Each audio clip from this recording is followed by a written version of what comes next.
আপনাকে যদি police station থেকে কোনো রকম কল আসে যে আপনাকে পুলিশ স্টেশনে কোনো পুলিশ অফিসার আপনাকে ডাকছে, তো এই মুহূর্তে আপনি কি করবেন?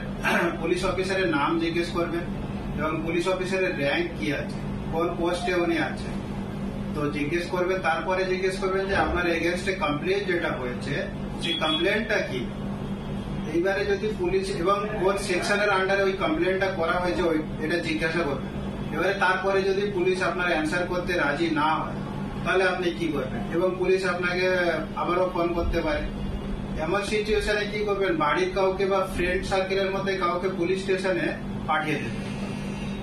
তো পুলিশ স্টেশনে পাঠিয়ে দিয়ে গিয়ে জিজ্ঞেস করবে যে এরকম কেউ রিলেটিভস আমাদের, তো তাকে ফোন করে পুলিশ স্টেশনে বারবার করে ডাকছেন, তো তার এগেনস্টে কি কমপ্লেন আছে, কোন সেকশনে কমপ্লেনটা করা হয়েছে এবং কে কমপ্লেনটা করেছে, এটা জানার জন্য পুলিশকে জিজ্ঞাসা করে।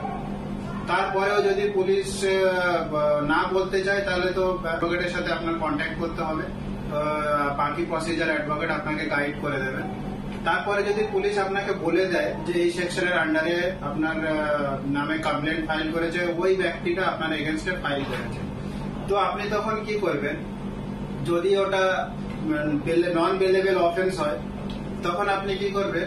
একটা অ্যাডভোকেটের সাথে যোগাযোগ করবেন এবং অ্যান্টিসিপেটরি বেল নেওয়ার একটা চেষ্টা করবেন। সেখানে কি হয়? অ্যান্টিসিপেটরি বেলটা কি হয়? কোনো ক্রাইম করলে ক্রাইমের অ্যারেস্টের আগে যে বেলটা আপনাকে করিয়ে দেওয়ার ব্যবস্থা করা হয় সেই বেলটাকে আমরা অ্যান্টিসিপেটরি বেল বলি। এই বেলটা করার পরে যদি ক্রাইমটা আপনি করেও থাকেন তারপরে পুলিশ আপনাকে অ্যারেস্ট করতে পারবে না। যদি কমপ্লেন্টও হয়ে যায়, এফআইআরও রেডি হয়ে যায় এবং আপনার হাতে অ্যান্টিসিপেটরি বেলের কপি চলে আসে, পুলিশ আপনার এই গ্রাউন্ডে আপনাকে অ্যারেস্ট করতে পারবে না।